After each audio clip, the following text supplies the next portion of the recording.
Drugs case से शुरू हुई जांच की आंच अब बॉलीवुड के सबसे बड़े सितारे शाहरुख खान के घर तक पहुंच गई है। बेटा जेल में है, जबकि आर्यन के दोस्त अब एनसीबी के रडार पर है। आज हम बॉलीवुड के 10 ऐसे बड़े चेहरों की बात करेंगे जो कानूनी पछड़े की वजह से परेशान हैं।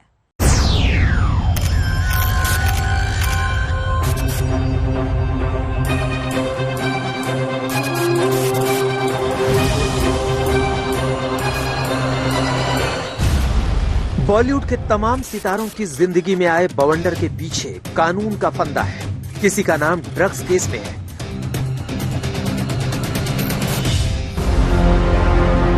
कोई टैक्स चोरी में है,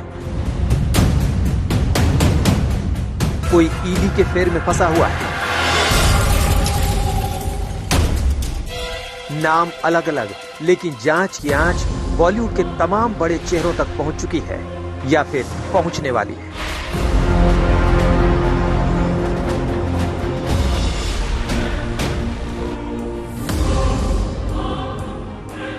एक वक्त था जब बॉलीवुड कास्टिंग काउच के चलते सुर्खियों में रहता था, लेकिन अब एनसीबी और इनकम टैक्स रेट के चलते बॉलीवुड की इमेज को झटका लग रहा है। एक के बाद एक नया स्कैंडल सिल्वर स्क्रीन की चमक धमक पर पट्टा लगा रहा है।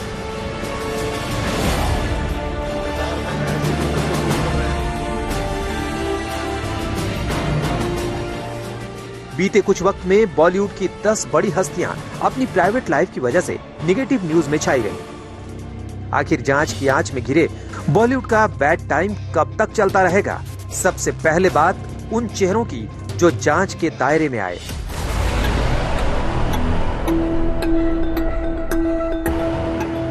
आर्यन खान ड्रग्स केस में गिरफ्तार, अनन्या पांडे एनसीबी के रडार पर, दीपिका पादुकोण एनसीबी के रडार पर, श्रद्धा कपूर एनसीबी के रडार पर, सारा अली खान एनसीबी के रडार पर, तापसी पन्नू आईटी के रडार पर, अनुराग कश्यप आईटी के रडार पर,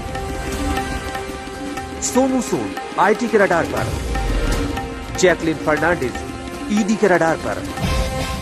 आर्यन ड्रग्स केस में एनसीबी ने अनन्या पांडे को भी जोड़ लिया है और एनसीबी अनन्या को इस केस में एक अहम कड़ी मानकर चल रही है। इसीलिए एनसीबी ने अनन्या से 2 दिन तक पूछताछ की और उसके बाद भी अनन्या को 25 अक्टूबर को फिर बुलाया है। कहीं 23 साल की अनन्या भी तो ड्रग्स के चक्कर में नहीं पड़ी है।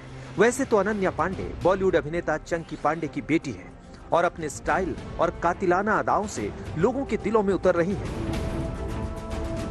लेकिन क्रूज ड्रग्स केस में जो शाहरुख खान के बेटे आर्यन खान फंसे हैं, वो अनन्या के बेस्ट फ्रेंड हैं और एनसीबी को आर्यन की इसी बेस्ट फ्रेंड के साथ कुछ ड्रग्स चैट मिले हैं। इसलिए अनन्या से एनसीबी ने 2 दिन पूछताछ की। पहले दिन अनन्या से करीब 2.25 घंटे तक सवाल किए और दूसरे दिन करीब 4 घंटे तक एनसीबी ने पाल से खाल निकालने वाले सवाल पूछे। कितनी बार ड्रग्स खरीदी गई? ड्रग्स खरीदने में कौन मदद करता था? क्या तुम सीधे पेडलर से ड्रग्स खरीदती थी? एक बार में कितनी ड्रग्स खरीदी जाती थी? तुमने आर्यन के साथ कितनी बार ड्रग्स ली? तुम लोगों के साथ और कौन ड्रग्स लेता था? पेडलर को किस तरह पैसे दिए जाते थे? तुम पेडलर या सप्लायर से कहां मिलते थे? सप्लायर या सप्लायर से ड्रग्स लेने वालों के नाम बताओ। सब कह रहे हैं कि एनसीबी बॉलीवुड में ड्रग्स कनेक्शन को खंगालने के लिए स्टार्स और स्टार किड्स के पीछे नहा धोकर पड़ी है और इसी कड़ी में शाहरुख खान के बेटे आर्यन खान के बाद अनन्या पांडे का नंबर आ गया। एनसीबी के चीफ समीर वानखेड़े साफ साफ कह चुके हैं, अगर वो बॉलीवुड से ड्रग्स के जहर को निकालना चाहते हैं तो वो कौन सा गुनाह कर रहे हैं। अभी नारकोटिक्स कंट्रोल ब्यूरो का पूरा फोकस क्रूज ड्रग्स केस यानी आर्यन केस पर है। इस पर न सिर्फ राजनीति चल रही है, बल्कि आर्यन को बेगुनाह भी बताया जा रहा है। 26 अक्टूबर को आर्यन की गिरफ्तारी पर बॉम्बे हाई कोर्ट में सुनवाई है और उससे पहले एनसीबी क्रूज ड्रग्स केस में और भी तगड़े सबूत जुटाने में लगी हुई है। 20 अक्टूबर को एनसीबी ने एनडीपीएस कोर्ट में आर्यन और एक नई हीरोइन की ड्रग्स चैट भी जमा कराई थी और वो नई एक्ट्रेस अनन्या पांडे है। अनन्या बॉलीवुड की पहली एक्ट्रेस है जिनका नाम क्रूज ड्रग्स केस में आया है। आज तक के पास वो चैट है जिसकी वजह से अनन्या पांडे का मोबाइल एनसीबी ने जब्त कर लिया और उन्हें महज 2 घंटे के नोटिस पर पूछताछ के लिए तलब कर लिया। वो चैट अब सामने आ गई है। आइए आपको आर्यन और अनन्या की कथित ड्रग्स चैट दिखाते हैं। आर्यन खान अनन्या पांडे से गांजे का इंतजाम करने को कह रहे थे। आर्यन ने पूछा, क्या कुछ जुगाड़ हो सकता है?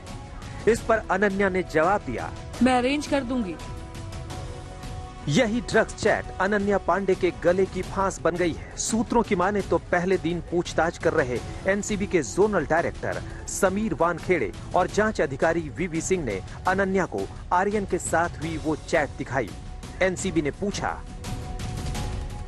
इस चैट पर आपका क्या कहना है? अनन्या ने जवाब दिया, मैं तो बस मजाक कर रही थी। सफाई मांगे जाने पर अनन्या ने एनसीबी के अधिकारियों को बताया कि ये आर्यन और उसके बीच सिगरेट को लेकर बातचीत हो रही थी, ड्रग्स को लेकर नहीं। अनन्या ने ये भी साफ कर दिया कि उसने कभी कोई ड्रग्स नहीं ली है। अब अनन्या पांडे को सोमवार यानी 25 अक्टूबर को आर्यन की जमानत पर सुनवाई से एक दिन पहले फिर बुलाया गया है। हम आपको बता दें कि कथित तौर पर एनसीबी को आर्यन खान के पास से भी कोई ड्रग्स नहीं मिली है और न ही जब आर्यन को पकड़ा गया था तो उन्होंने कोई ड्रग्स ली हुई थी। अब एनसीबी के सामने चुनौती बन गई है। चुनौती ये कि वो हाई कोर्ट में आर्यन खान के वकीलों की जिरह को काटने के लिए कौन से सबूत पेश करती है। शिवांगी ठाकुर के साथ अरविंद ओझा, मुंबई, आज तक। T20 विश्व कप में आज एक बार फिर भारत और पाकिस्तान आमने सामने होंगे। जगह होगी दुबई और भारत के सामने होगा मौका सिक्सर जमाने का। जी हां, T20 विश्व कप में भारतीय टीम के खाते में पाकिस्तान पर 5 जीत दर्ज है। इस बार सिक्सर की बारी है। क्रिकेट की इस महाजंग का जोश और जुनून आज सबसे चरम पर होगा। शाम 7:30 बजे से दुबई में भारत और पाकिस्तान के बीच महामुकाबला, जो आज आपका संडे बनाएगा सुपर संडे। आज T20 वर्ल्ड कप में भारत और पाकिस्तान की टक्कर है। देश में दुआओं प्रार्थनाओं का दौर लगातार जारी है। विशेष पूजा अर्चना की जा रही है। टीम इंडिया की जीत की दुआ मांगी जा रही है। सभी की निगाहें आज इस महामुकाबले पर और हर कोई एक सुर में यही कह रहा है, जीतेगा इंडिया, जीतेगा।